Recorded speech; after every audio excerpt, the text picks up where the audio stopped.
Hello and welcome to the episode 1 recap of the German version of Euphoria. If you didn't know, there was a reboot of the show, the HBO version, and it came out this month. And since I was such a fan of the original, I was actually really excited for this version as well. It's really difficult to find outside of the German streaming platform channel RTL+. And I think that that's one of the reasons why nobody's really talking about it too much online outside of the German audience, I guess. Just kind of a pity. I mean, if it were on Netflix, I would have more people to talk to about it. But anyway, I managed. Probably going to recap all 8 episodes, but I don't have enough storage on my computer to make one long video of the whole season. So I'm going to do videos of every episode separately. Anyway, yeah, onto the video. Meet Mila. She's the protagonist of the show, and she's obviously based on Rue's character in the HBO version. In this first episode, Mila's just been discharged from the psychiatric clinic where she's been staying at for 3 months. Her experience at the clinic is quite a lonely one, and she wishes that somebody could just hold her and tell her that everything is going to be okay. She's busy narrating this to us. Then we get flashbacks of her being close with another girl, and she does seem to find some comfort in thinking about her, but it's also kind of sad, which gives the impression that this was a really impactful relationship, but it's over now. Mila's mom comes to pick her up from the clinic, and we get a glimpse into her home life, which is also kind of sad. It seems as though the father is not present in the home. Her mom shows her that the book that she wrote landed her on the bestsellers list, and I did translate the title of the book. It's called How to Let Your Feminine Self Shine Without a Man. Mila asks about her father, but her mom is quite dismissive about him, and she wants to focus more on Mila settling back home. While her mother does try to be there for her and tell her that everything's going to be okay, Mila is not convinced. Her mother does seem to be a good and present mother, but it doesn't look like they have a very deep connection. Or perhaps Mila's just overwhelmed right now with coming home and everything. We do get some happy memories of when she was a little girl, but she says that things changed. We see her father rather checked out, Mila being a bit anxious, and then of course COVID happened, and most people, as she says, slipped into a kind of collective depression. So it didn't help her family situation.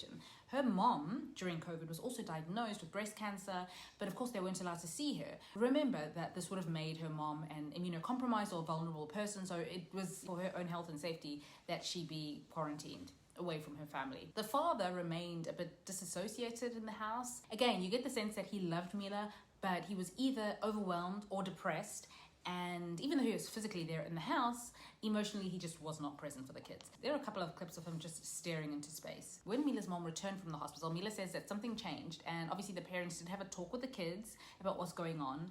Mila says that her mom just couldn't take her father's depression any longer. I don't remember divorce being explicitly mentioned, but it's clear that there was a separation.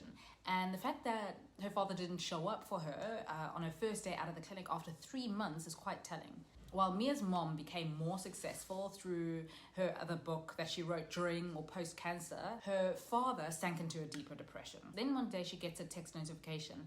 It's of an intimate video, and it's her having sex, and we see a lot of comment notifications. So this is a video that's been spread around on social media or the kids at school. Then Mila says she loves sex and masturbation, actually.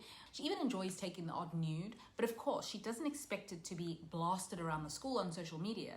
And that didn't happen until she had sex with the wrong person. Her brother is also aware of the video, and he looks pretty embarrassed and disappointed at her.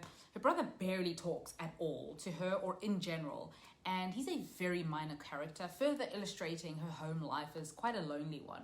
But it's time for her to get back to school for the first time since her return from the clinic. Her first day back is predictably isolated and lonely. We see the Nate and Maddie couple at the school, Basti and Lily. Apparently Lily was really smart, and Basti is kind of a party jock, so everybody wonders how that happened, but they are kind of like the main couple at school because Basti is popular.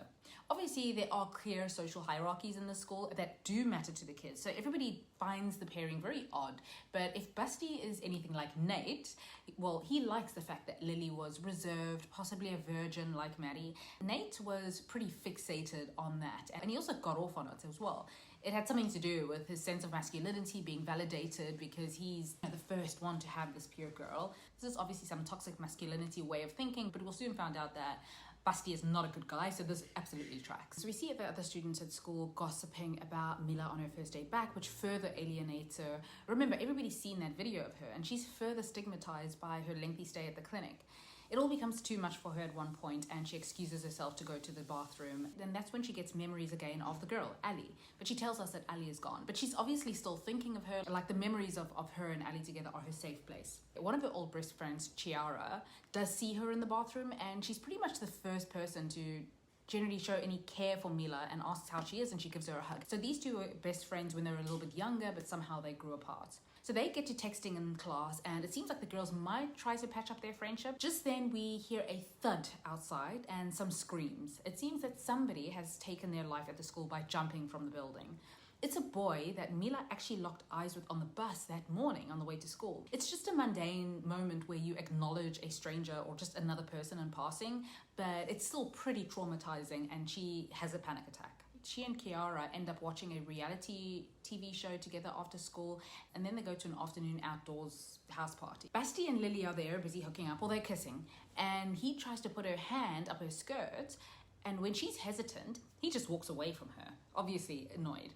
It's ironic that one of the things that likely does draw him to her, the fact that she's good and pure and more thoughtful about taking the next step, also frustrates him. And the way he just walks away from her with not a care at all and just kind of leaving her reeling also shows us the kind of relationship that they have. This very well could be a manipulation tactic on his part to get her to agree next time to do what he wants, otherwise he'll leave her. And he knows that she doesn't want that.